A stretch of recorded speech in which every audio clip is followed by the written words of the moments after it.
Welcome to the Human Experience Podcast, the only podcast designed to fuse your left and right brain hemispheres and feed it the most entertaining and mentally engaging topics on the planet. As we approach our ascent, please make sure your frontal, temporal and occipital lobes are in their full upright position. As you take your seat of consciousness, relax your senses and allow us to take you on a journey. We are the Intimate Strangers. Thank you for listening.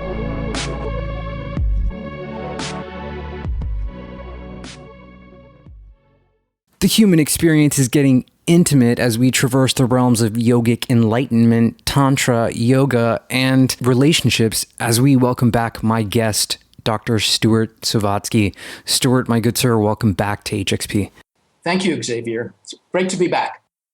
Stuart, it's been nearly a year since we spoke, and I can't believe the response that we've gotten from our last conversation. It's actually quite surprising to me that so many people identified the aspects of connecting Tantra, yoga, chanting, mudras, like all of these things that you connect in this book, sensuality, relationships, gender roles.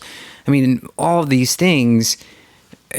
Why do you think that people are identifying with this more and more now?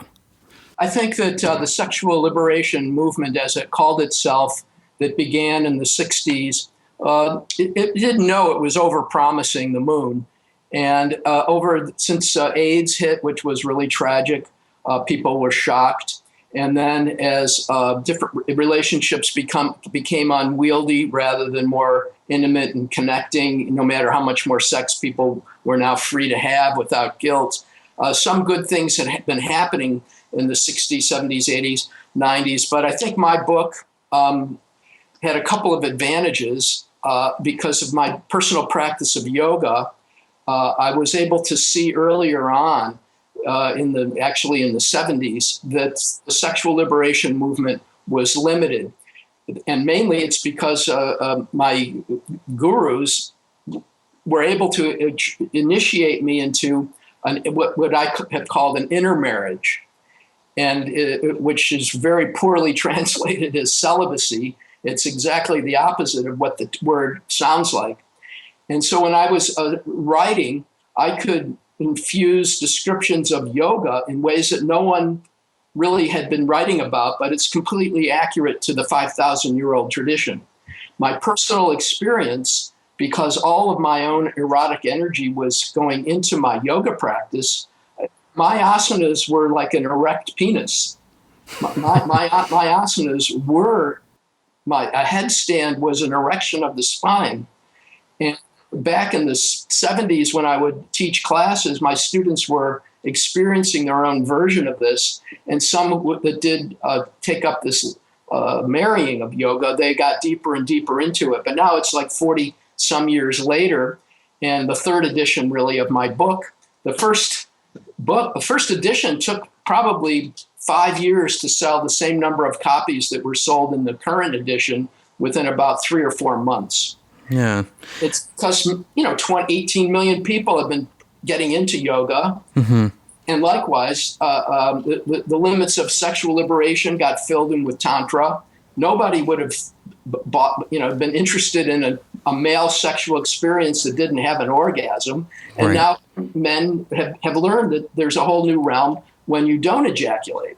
So the ground was ready for me to take really, only 5% of the Indo-Tibetan archive has even been translated into English. So my book was able to have a ready audience to learn more. It's brilliant. I think it's in the top 100 of the highest selling, highest ranked books on Amazon for sexuality. Isn't that right? Yeah, Sacred Sexuality. It's been in the top 100. It was number 11 for weeks. I'm able to say things that a lot of the more famous people, didn't have the background to talk about.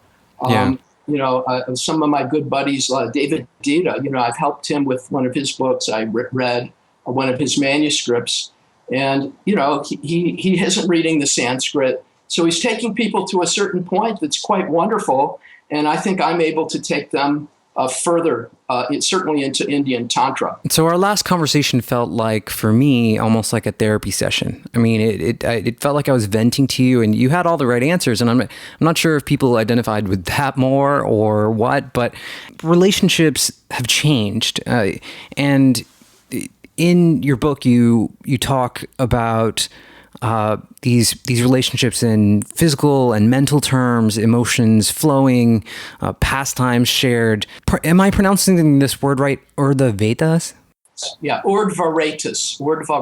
Yeah. Can you define Urdhvatas for me, please? Yeah, it just means human potential.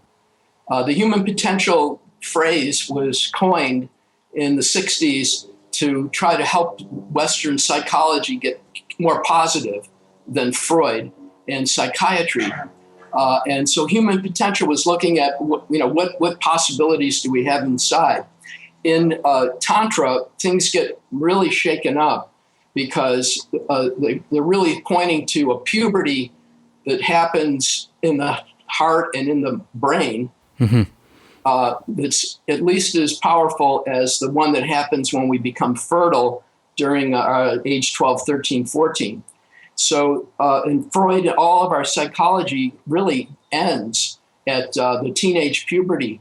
In Freud's thinking, for sure.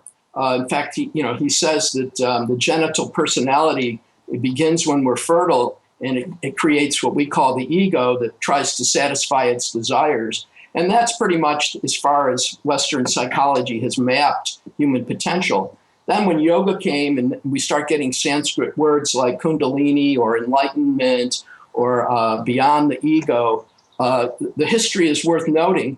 In the 60s, 70s, 80s, and even well into the 90s, the mainstream psychology was still rejecting any idea of a post-ego or a non-ego-centered mature state.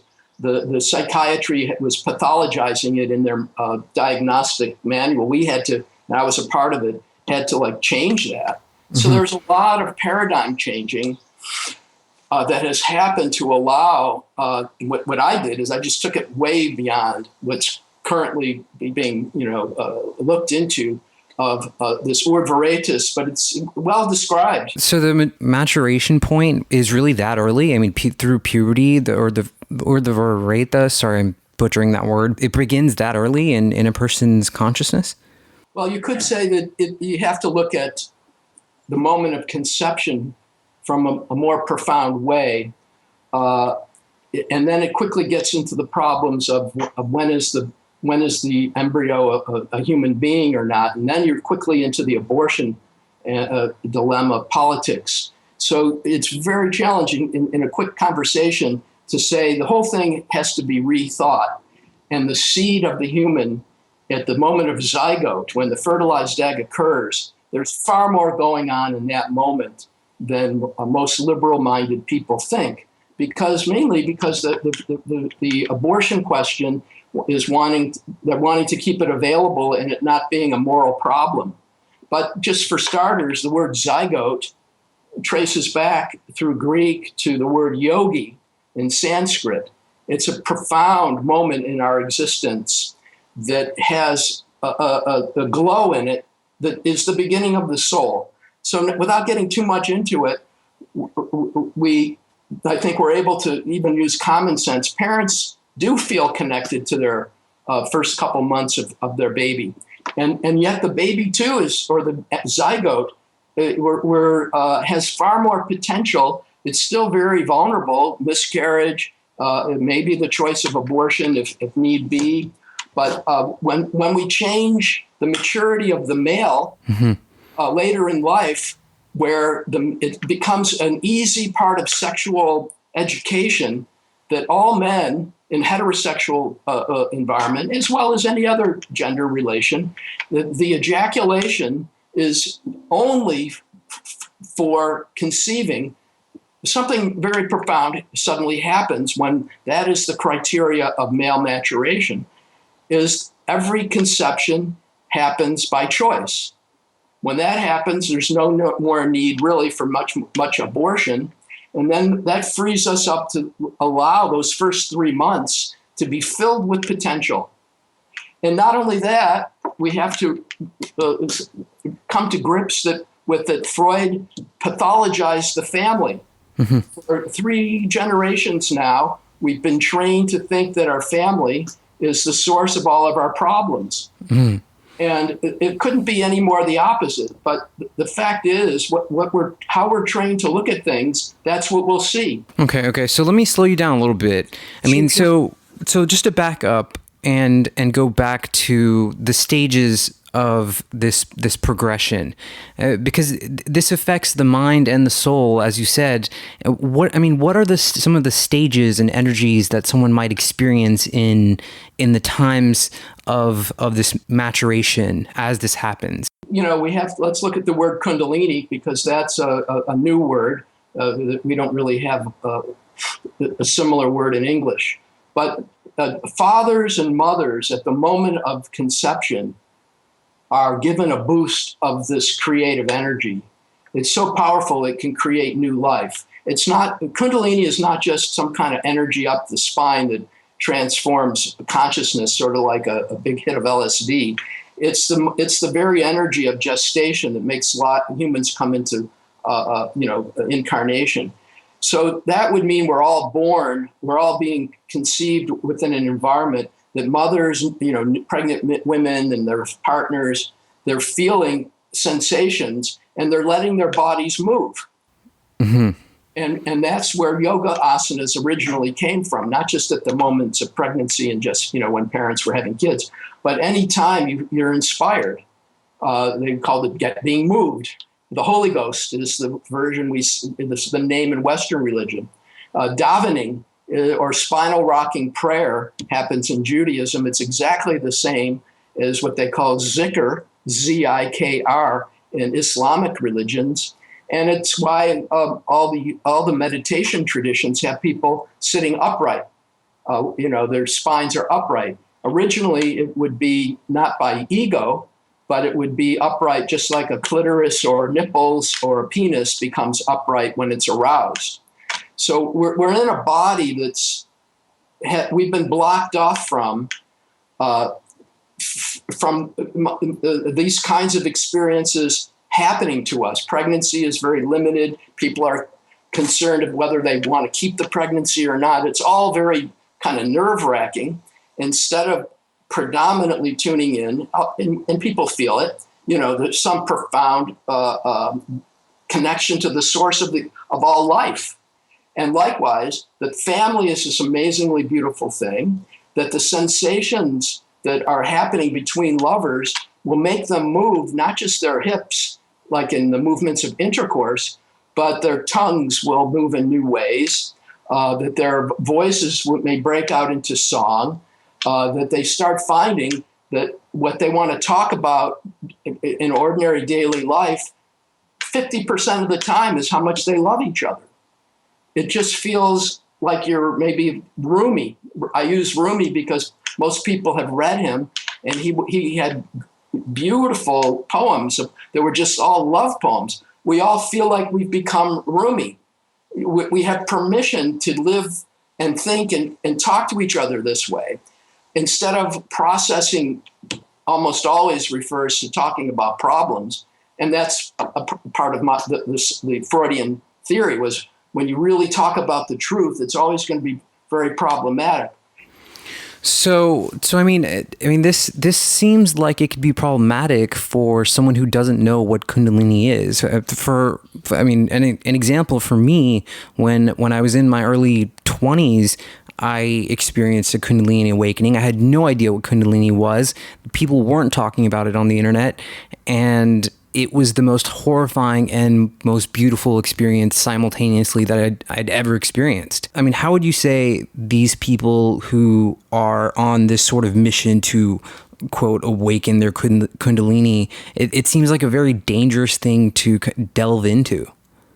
It's hard for me to convey everything I mean when I say everything has to change. But in a way, that's why this is so challenging to talk about. But imagine a culture where you had your experience and people were coming to receive your blessing. You have that same experience you had, but people are looking and feeling love from you that you go off. I'm having this effect on them. I believe it. And then this has been going on for many decades and centuries, really. So it's not odd, and you're being respected and appreciated. I can't evaluate how powerful the social factor is. You can, if you are looked at as if odd, it's very hard to free yourself that maybe you aren't odd. And a lot of problematic experience, even talking about God in the wrong environment, people will roll their eyes. They'll be embarrassed. They'll think we're being sentimental. There's all different ways that talking about spiritual experiences, it's gotten much, much better. But in the 50s, 60s, 70s, 80s, it's a challenge. Well, what if you replace all of that? And I've done this because I've had the first spiritual emergence therapy practice that goes back to 1977. Is my responsibility since about around 1982, the so-called Kundalini clinic. And I will bow down to a client who comes in my door saying, I'm having all these strange experiences. And I'll say, see how it feels differently if I honor you as having something holy going on. Just like if you had said, I'm pregnant, you might not know what it is if you then learned what it was. Right. People said, wow, this is a beautiful thing. It's not, are you going to keep the baby or not? They're not leaping into that question. They're saying, this is holy and beautiful. Can I just kind of put my palm of my hands together and bow to you? That has a huge positive effect on my clients. And I can easily say, like I say, it's been since about 1980, 81. It's been like 30 some years. I have the most experience in a clinical setting with Kundalini awakening of anyone in the world. It just happened that I fell into this clinic way back in the beginning. It was getting calls from people, and I could see that they landed in a different office of a psychiatrist, and they're talking about all these sensations. The psychiatrist is on edge. Main thing to worry about is, do I hospitalize this person? Exactly. And I'll tell you, if you have that, I've had it in my mind. I was trained. If I'm looking at somebody, my God, can I handle this? Are they going to sue me? What am I going to do here? I better hospitalize, better safe than sorry. That vibe in the air is very what they call iatrogenic. Means the doctor has a negative effect that makes things worse while trying to heal. My people come in and I'm saying, thank you so much for coming. I appreciate that you're trusting me with it. I'm not looking at them like a problem. I'm not trying to diagnose it. And my colleagues still do. They're trying to decide if it's Kundalini or psychosis. I've been doing this so long and they're still using material that's very psychiatric. And I wanted to publish on it to get it, all that I'm kind of spilling out with you right now, into the public domain. And with Kundalini awakening, the psychiatric profession, they're moving a little tiny bit, and the psychological counselors they know the words, but they're not bowing to their clients. They're not doing namaste. They're still trying to figure out if a person should go to a hospital or not. I can say this because I'm also the president for 20 years, just retired from the professional psychologist group that specializes in these kinds of issues. So I've been on the boards of several graduate schools, the California Institute of Integral Studies, where they're training people, and I know how little they are really progressing. They're still training people to just, is this guy's client crazy or is it Kundalini? And that frame of mind is inadequate to helping people. You have to feel, it's like you say, it's not that simple. But the first step is being greeted by someone who is confident, who's personally experienced it. That's also very rare. And for it to have gone well themselves. And then to notice moment to moment when you thank the person, they feel a little bit better. And then you make eye contact and and you're smiling instead of looking suspicious. They start feeling a little bit better. And then they smile, and then you smile a little bit more. So being in the here and now as this positive shift happens from, I'm afraid what's going to happen to me when they client walks in the door first, little by little, you're watching the little changes, and by the 30th minute, things are very different. Yeah, I agree with you. And there is such a large paradigm shift happening. And now, as this sort of revolution occurs, we are seeing these people who are discussing Kundalini openly. And, we have people like you who are writing books like this that a person can, easily access. Let's back up a little bit. Let's get into male and female gender roles, and this sort of the way that you have written it in your book, it couldn't be written any better. You talk about how gender is the sharing of mystery, and there is something profound that we're deeply sharing between the male and female, and how we this sort of opposition that our society has created between male and female, the feminism and the masculinity, and you connect those, and when I reread the book, I just I connected with it even more. Can you get into that for us, please? Yeah, I would say we know that poetry will give us a different experience of watching a sunrise or a sunset than if we're looking at it as astronomers. If we're trained to measure the light waves and the ultraviolet and the infrared and things like that, yeah, we'll get a certain kind of information. But if we're looking at it through the eyes of a musician or a poet, I hope that analogy gives us some sense of where I'm headed. We've been looking at gender very scientifically for at least 130, 40 years, and trying to categorize people and do statistical studies of everything from masculinity and femininity to all kinds of gender identities. And now we're at a very sophisticated level, but it's all very scientific of categorizing people into transsexual and all kinds of things that are in the news today. My opinion, which I wrote about in great detail, and it goes back, I've written about this for 20 years, is we should have, at least part of the time, used poetry to look at gender, and that we're sharing something far more profound than science tends to be able to talk about. In fact, the profundity is missed. In North Carolina, we have this horrific problem about, these transgender bathrooms. Imagine if we respected gender much more deeply as a mystery instead of categorizing people.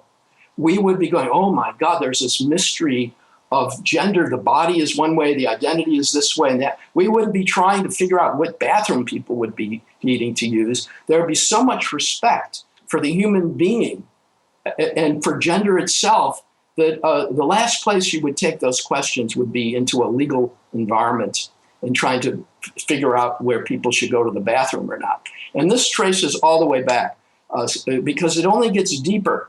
We know that in utero, every one of us has both male and female genitalia. We know this, yet we don't think of ourselves this way at all. It's as if those first 3 months of our life didn't exist. We also have a bit of a tail that evaporates into the body at the base of the spine. That's quirky, but the fact that we have both male and female genitalia, and the one will fade away and we'll basically have one gender, that's a profound mystery.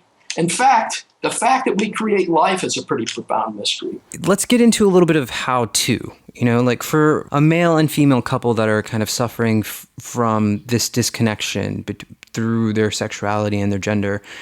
How can we elicit this sort of profundity, this devotion that you speak of in the book, and how can we get back to that revering state that we should be in?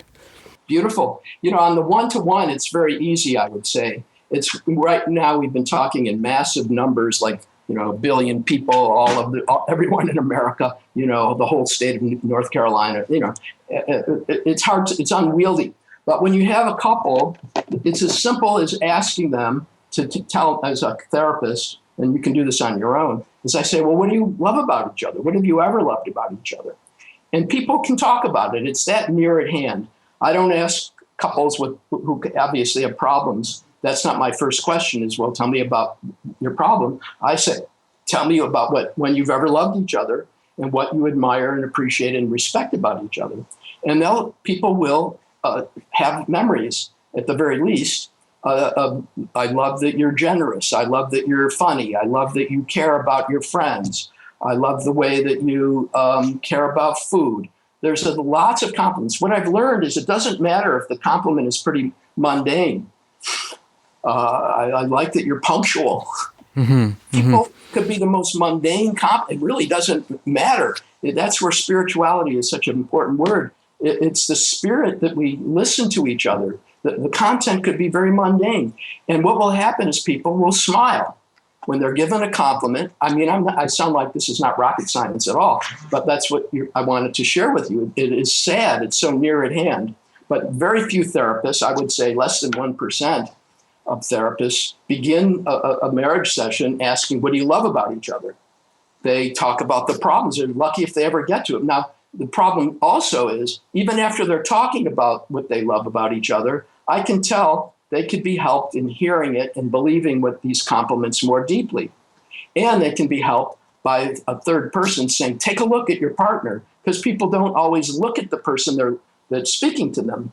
And I'll see the tear in their eye when they give a compliment. Or I remember when we first met, it was so beautiful. And I'll say to the other one, you should take a look at your wife, your girlfriend, your boyfriend. And then they'll say, oh, wow, you're right. I see that look in their eye. And guess what happens? This is Tantra. Tantra is reverberation. As soon as the one sees it in their partner's eyes, their eyes start to look different. Their eyes start to glow. And then I'll say to the other partner, take a look. Your boyfriend here is just saw the look on your face, and look at how they look. And the woman, the partner, will look and go, oh my God, his eyes are filled with feeling. And it's subtle, but the amazing thing is subtle changes of the moisture in the eye has a huge effect on us. I mean, what is the divorce rate in America right now? Well, it's between 40 and 70%. Wow. Because of it only gets worse. The first divorce rates of the first marriage are between 40 and 50%, depending on the ethnic group. But the second marriage divorce rate is up to closer to 60%. And the third marriage rate is closer to 70%. The next time that someone asks me why I'm not married, I think I'm going to scream. I just, in your book, you talk about this. I mean, you talk about marriage as this sort of mystery and, this profound thing. And I agree. It is this profound, beautiful, happy moment. I feel like the game has changed. The dating game has changed. Women's roles have changed. Gender roles have changed. So, marriage is different. Which is why these statistics that you just mentioned are astronomical. And I'm not sure. As you said earlier, I think it's going to take a paradigm shift for this to get better. If you can learn to look at someone for about 10 seconds longer while they're complimenting you, you're going to have a very bonding experience that you wouldn't have otherwise had if you're not looking for 10 seconds. That's how trivial I think I've seen it over 40 years of a therapist. And people don't connect. They're all ready to worry about breaking up. So to sustain a compliment for 5 minutes, it's very rare. And then for the other person to give back a compliment and for them to have eye contact and then to be given permission to touch the other person's cheek. And then the other person is smiling and blushing and then saying, look at how beautiful you are. And then being able to tell people, if you talk like this with each other for an hour a day, you're going to be very happy. And if you can teach you how to talk about problems in slow motion. People, they're all skittish. They're looking for something that they now feel doesn't really exist, so they're prepared for it not to work instead of preparing to want to learn more. It turns out to be very easy. Whatever the problem is, how to say thank you If someone says, how come you fucking forgot my birthday? Or something like that. And the other person's saying, whoa, lay off. Hey, man, hey, wait, slow down. The person can say, thank you for telling me. That's empathy instead of defensiveness. That is a huge skill that can make a relationship last years longer than it would otherwise. So these are simple communication skills that are, once you start getting good at it, you really can. Somebody complains about you. Instead of fighting back, the first thing you can say is thank you. And guess what? The other person, I train them to say, you're welcome. And I'm troubled to charge people sometimes $250 an hour if I'm, seeing a divorce-bound couple because they're paying $600 an hour for their lawyers. And I save their marriage. Sometimes it's saving them a lot of money. But what I'm charging them for is to say thank you and you're welcome. And when they believe me, I'm an old man. I'm 67. I've been doing this for 43 years. I've finally given myself, not finally, over the years, I had to believe my own results. And so that confidence fills the room. I'm training people in their 30s and 40s to borrow from my experience that, yes, saying thank you when the problem is given to you, and then for the other person to say you're welcome, it shifts the whole conversation from the bad box to something that is welcome and appreciated, whatever the problem is. And we don't have time to get into the nitty gritty of all kinds of problems, but whether it's affairs or problems with money or how people make decisions and dominate each other, that's what that book, Advanced Intimacy, and also my other book, Words from the Soul, goes into in infinite detail. So, the new world of erotica, you're ripping each other's clothes off, you're clawing and pounding in bed, you're spinning into each other and cascades of emotion. And all of this energy is exchanged and passion. I feel like for me, I can't have casual sexual encounters. And for me, it has to be connected in this way. Do you know what I mean? I'm glad to hear it, and I'm sure you're saying something that not everyone shares.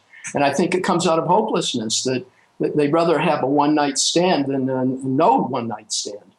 And so, to wait or to unfold with meaning, I think it's exactly what I'm talking about. And then to have two people from date one be open at least to 20 dates, let's say, instead of like 2 or 3. There was some common gossip that if you didn't get laid in the first 10 minutes and go to bed with someone and leave the bar, you should find a different person to sit next to in the bar because 10 minutes you'll know if the person's hot or not. What a tragedy! Sorry to interrupt you. It's tragic. It's like how did we end up on this planet?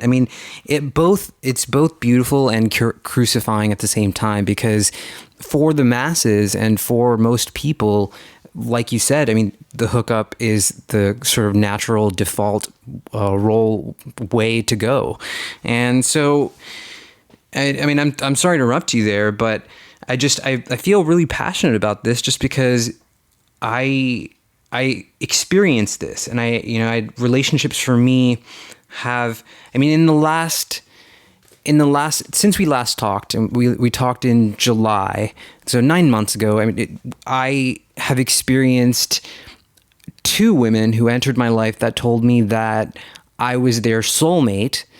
Those relationships ended within a couple months. So I'm not sure. The passion was there, everything was there, but it just, the relationship didn't hold. It felt like it burnt out. Yeah, it's, I think it's cultural. You can't blame anyone in particular. In the old days, it was maybe the pendulum was at the other end. Before you ask somebody out, you talk to their parents, get permission. And then that was already, you're probably going to marry each other, so that's the pendulum is at the other end. But here, I think we definitely have to believe, kind of me as an elder saying, if you are giving compliments to each other and thanking each other for small things and big things, 30, 40% of the time, and then carefully talking about any negative problems. And careful, I gave you an outline, is to say thank you and you're welcome after each verbal exchange of, I'm afraid that it's not working. And you say, thank you for telling me. And the other one says, you're welcome. And I know that wasn't easy.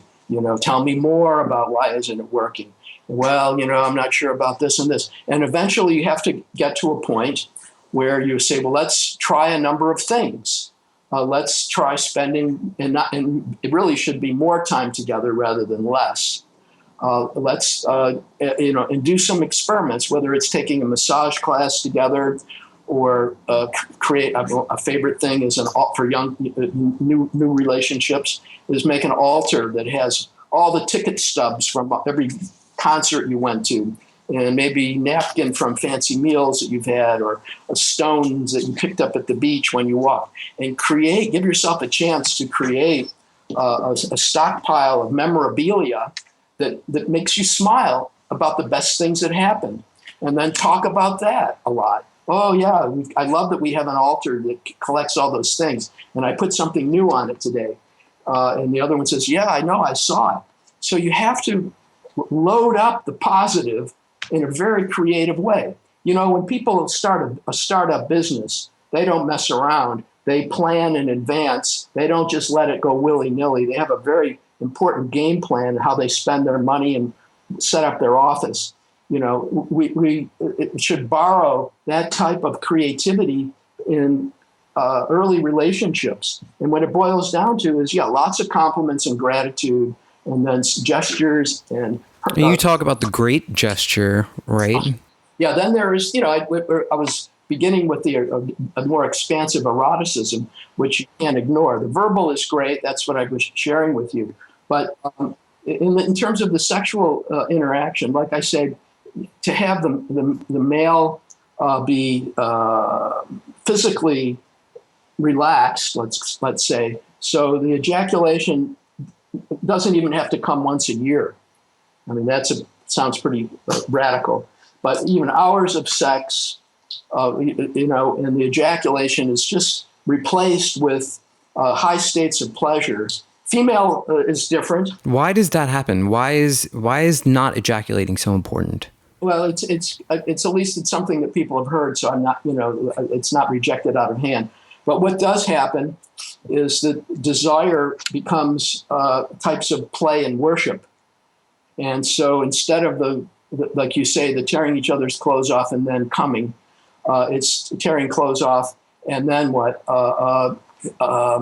Rubbing each other's spines while you're having intercourse, and then rubbing each other's throats, and you start to feel that you're actually having kind of cum in your throat muscles, in your saliva, and you start to feel, why didn't anybody ever teach us this? And then you look into the yoga books, and that's all they talk about in Kundalini yoga is nectar, amrita, madhu, ojas, retas, which is this urdhva or seed power, the puberty of the throat and the mind and the heart. You start tasting it, and so it's not just all genital centric. And the kissing becomes more profound. Like you kiss is sweeter than wine. We've heard that. Goes back to the Old Testament, I think. And you start to get into it more. It's like, wow, we've been living on a little 1-inch square of this huge universe. And so now the sexual relationship, just at the pure expansiveness of it is different.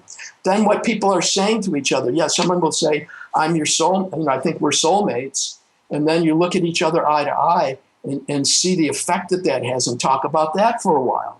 And when the way the penis is licked, if it's a soulmate, if we're going to use that kind of language, we should feel more with that person. What does that mean? We feel their fertility. This is a huge piece of the puzzle, whether for gay people, straight, whatever gender identity is, we have to reinfuse the human body with the power of fertility. Even if there's no, and especially that there is no ejaculation in the male, it's deeper than the ejaculation. The fact that men and women or gay or straight or transgendered whatever the gender, that's the word itself, generative. Gender has to do with generativity. And that's the deepest mystery on the planet. How did you and I get born? How did we get here?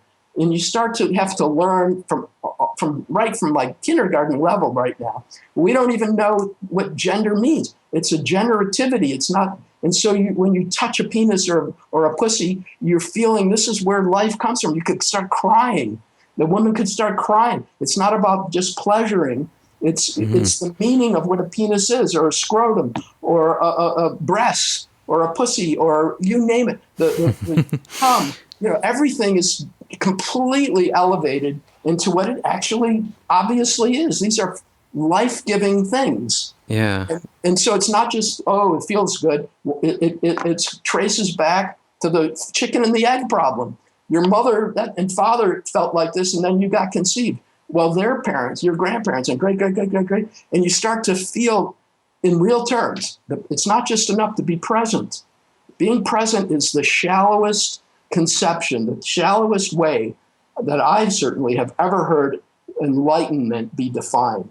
The ability to be present. It is the most shallow and obvious thing to say be present. But somehow our new age folk are completely enamored by this word, I really just going to be present. Now, being present is very, very deep.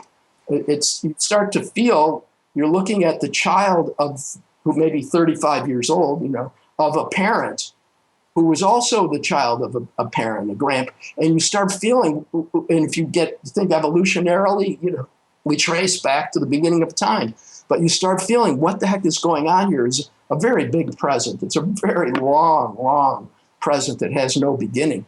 And then you start to be in the mystery. You start feeling the power of what it is to be a human being. I mean, when it gets like this, I'll give you one example in political terms. Big problems start to crumble. The small problem of, is this guy enough for me? I said he was my soulmate, but now I'm not so sure. That is a very easy problem to solve. I mean, you've used this trigger word for me, this soulmate thing. I have many questions about this, and I'm going to try to wrap it into one. I mean, how does a person recognize a soulmate? How do we kind of identify? Because there are definitely women that I encounter that I feel zero connection to, that there's a very plastic sort of surface attraction, but that's it.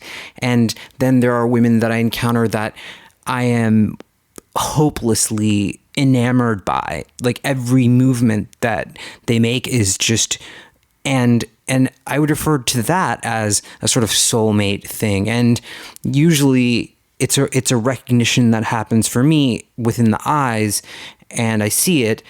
But isn't your soulmate supposed to stay with you for the rest of your life? I mean, are there different types of soulmates? Sorry, that's like 4 or 5 questions. Yeah, initial moment of attraction is wonderful. I would say it's a good part of becoming, of keeping growing as a person, that more people, more women make us feel that way rather than less, hopefully. Just in terms of, I think about my history of America, I'm Jewish, and my friend group back in the 50s were Gentile, and they were all trained that a Jew could never be your boyfriend. And that was the 50s and 60s. That idea is gone. It doesn't really matter that I'm Jewish or someone is Catholic or whatever, different religion. But there were filters. We all have our filters that still persist, and we should be able to outgrow them, like weight. At some point in time, I said, I'm going to break free of this concern about body size. And I realized I had been prejudiced or trained my whole life to look only at slim women. And then I found, wow, what a limitation. It's not only religion and race, mixed marriages, they were never, mixed dating didn't even exist in my high school in the 50s and 60s. So we can get a generalization that we could all get better at being moved by more people. Now, after that, if 2 people are smiling at each other, it's really the ability to 2 parts, if I break it up, is verbal and the realm of touch or nonverbal. In the verbal realm, is to be able to ask questions about each other, listen and ask more questions, give compliments, receive the compliments, and then allow the attention to focus on that one person. Most people, even while they're in a dating situation with someone, whether it's due to Facebook or all kinds of social things that now exist, they're still looking. And the mind is not focused. I think that's why the word present is so powerful. At least you're going to focus on what's right in front of you instead of daydreaming. But the fact is, we live at a time of very short attention span. That's probably why meditation is so interesting. It helps people because we have a cultural problem with attention probably more than 1 minute.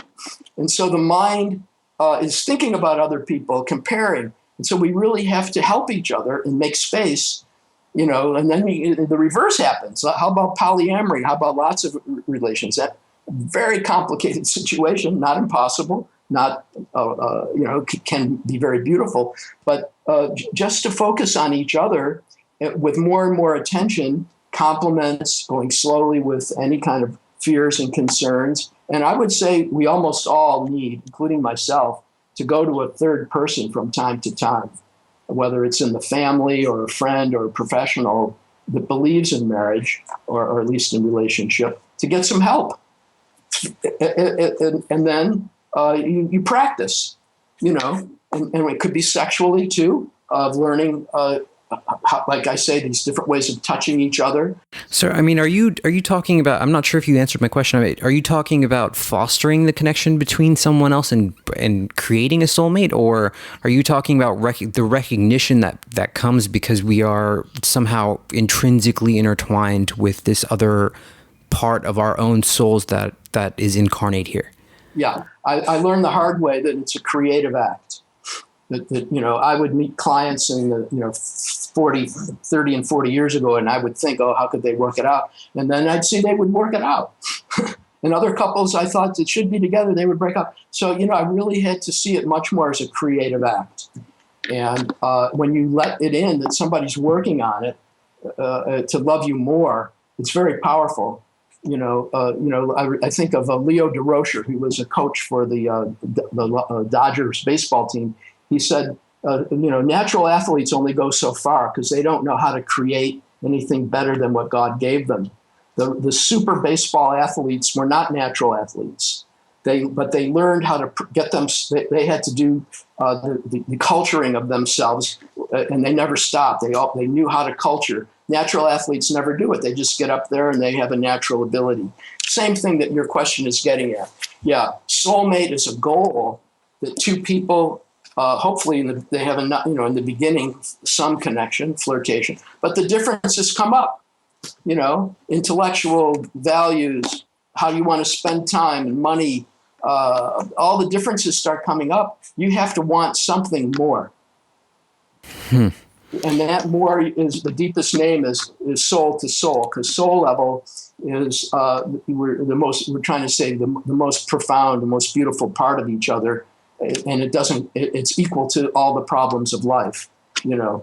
Christ on the cross was thinking of his soul, and he could die up there without getting angry, and he could forgive people because he was awake to the soul. Buddha, same thing. He awakens to the soul, and his all the enlightenments came to him so that he could die peacefully. The soul identity is kind of that. It's equal to the biggest challenges of life. That's what it should mean. But a little bit of attraction, that's all that I would say. Not a little bit, a significant amount of attraction, and the two people within a month or two, even really within a couple of weeks, they're feeling hot, very in the honeymoon period. To help them perpetuate the honeymoon period is not that hard. It's really not that hard. That's the irony of it. It feels like a lot of this just takes a lot of gratitude, understanding, patience, and just pure, genuine love. Like actually wanting to work on the relationship, actually wanting to solve the problems versus running away, which is, I feel like in our current culture, it feels like women are looking to upgrade, and it's like the next best thing. Or if there's a problem, it's not, oh, that I love you, but more that, oh, how does this affect my life? And is this going to make things more difficult for me? And can I deal with it? And do I care about this person enough? And somehow it's rationalized that, divorce is an easier option, and it's heartbreaking. Yeah, it's really tragic, and it can be with people with a 6-month-old new baby.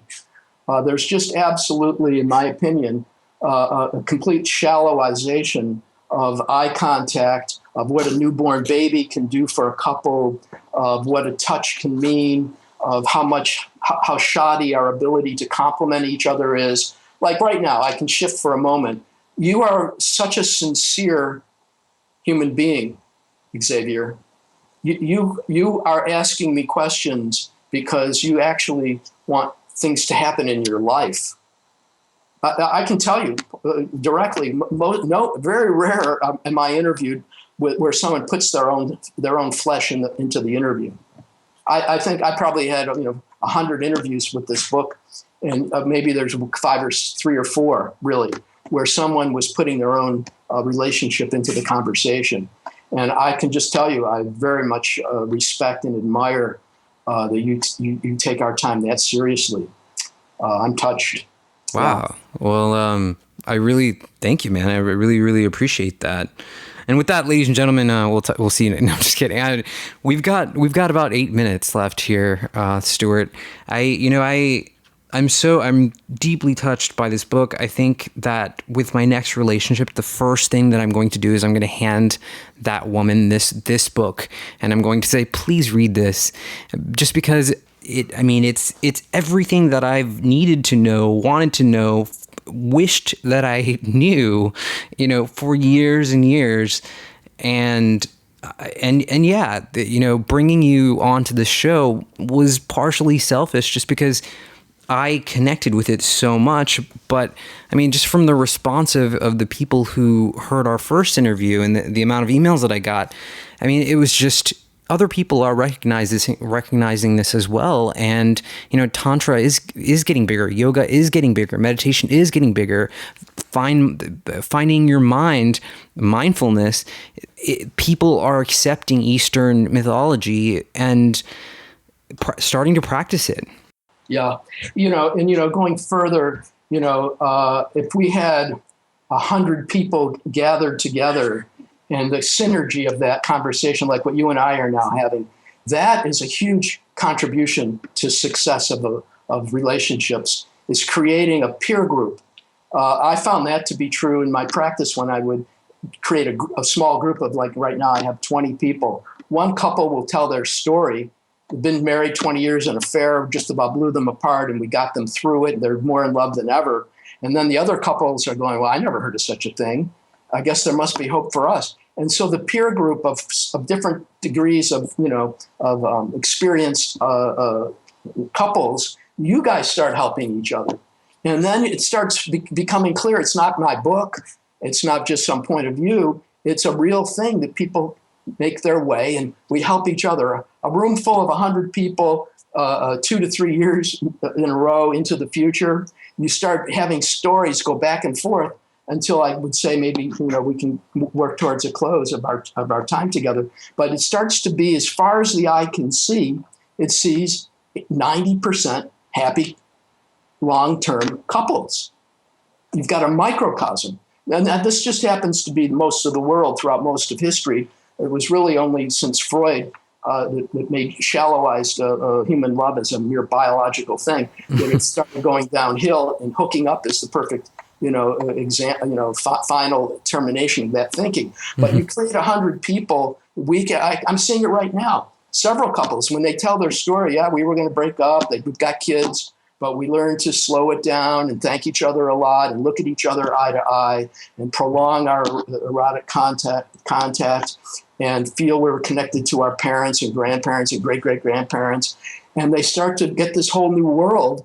And like I say, it's in China, they're all like this. In India, I'm revered because I'm just revering what they do. They have a 2% divorce rate in India.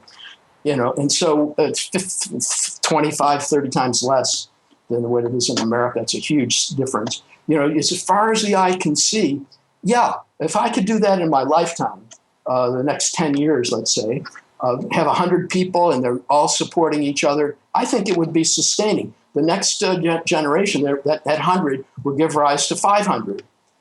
And then further down, it would be just like the negative contagion of fear and doubt and hookups and nothing works. You would reverse the spiral, and it would create, I believe, getting up to a 80% lifelong marriage rate. Yeah. The stories start coming up. We believe what we start seeing. That's the bigger picture. I really dig your perspective, and I believe in it. I feel like I will eventually, see that, at least in my own life, where the person that I commit myself to, it's going to be that type of connection where, it is love and true love and not something that I'm bailing out of, at the first sign of an issue. You've got some events coming up that, aren't you traveling and you're doing a summit somewhere, right? Many things. I just finished something in online, but via South Africa, the Soul Summit. If you go to my Facebook page under my name, you'll see all my events. This next week, I'll spend a week in Florida. I'm in California now. Leading Tantra retreats in Central Florida. Oh, okay. What part of Florida? Orlando? A little bit north. It's called the Amrit Yoga Institute in Salt Springs in the Ocala State Forest. I'll be there next week for about almost 2 weeks. Oh, okay. AmritYogaInstitute.org. You can read all about it. And then in September, I'm going to be in Romania, giving the keynote to all European spiritual psychologists. And my topic is the future of love, in which I'm mainly going to tell all my friends there how much I love them. And no keynote has ever been given that way for like a half an hour. I'm just going to look at all the people and tell them, and I'm going to say, keep doing this. That's the future. Then that will be your future. And then I'll talk about a few things about the spinal puberty. So that's at the end of September. Then in October, I'm taking up to 20 people to India, to 2 incredibly powerful Shiva Tantra temples, where we want to get some of that deep energy. Wow. Of course, anybody can email me, and I'm happy to do Skype sessions with people. I do them all over the world with all kinds of people. What is your website that people can get to? If you Google my name, Stuart Sovatsky, you'll quickly get stuartsovatsky.com. But Facebook is really my most powerful teaching medium. So if people just look your name up, Stuart Sovatsky on Facebook, they can message you, add you as a friend, and message you there. Exactly. Perfect. Stuart, I really am very thankful for your time, sir. Thank you so much for coming back, sharing your perspective, writing this book. Yeah, man, I really appreciate it. Well, you're totally welcome. And like I said, I really meant everything I said. And you're a beautiful guy to even open yourself up. You hardly know me, but you want the real thing, and I'm touched by that. Thank you, Stuart. This is The Human Experience. We are going to get out of here. We will see you guys next week. All right, Stuart. So we're coming back on here, and you mentioned this. You mentioned that you wanted to do some chanting. Yeah, I want to do a direct energy transmission beyond words, and it's just totally vibratory. So for about the next 4 or 5 minutes, just to close your eyes and relax and listen.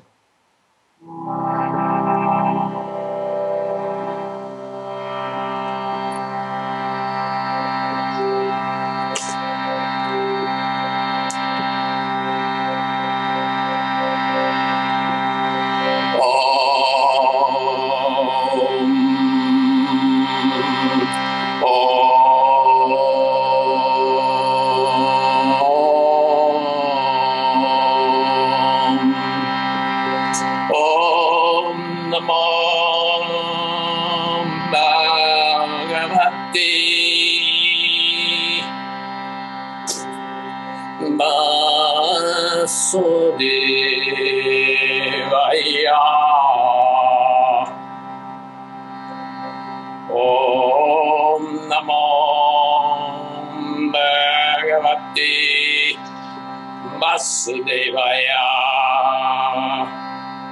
Om Namo Bhagavate Vasudevaya.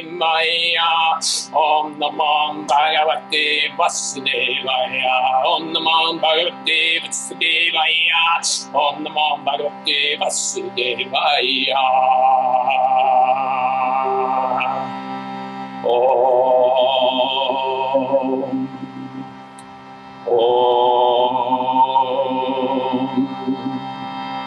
Sri Ram, Jai Ram, Jai Jai Ramo. Sri Rama, Jai Rama, Jai Jai Rama. Sri Ram, Jai Ram, Jai Jai Ramo.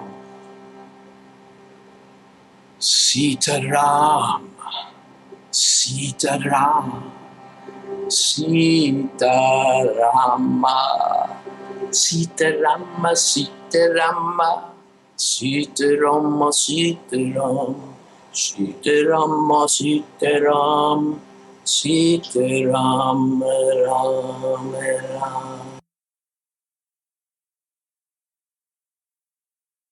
Wow. So that you can see is a whole other realm of interview. If you hadn't done it, you wouldn't know it existed. Wow. I mean, I'm sure the audience is really going to appreciate that, Stuart. Thank you so much for sharing that, man. All right, guys. Hopefully you guys enjoyed the little extra chant there at the end. You can find Stuart by getting on Facebook and searching his name, Stuart Sovatsky. Thank you guys so much for listening.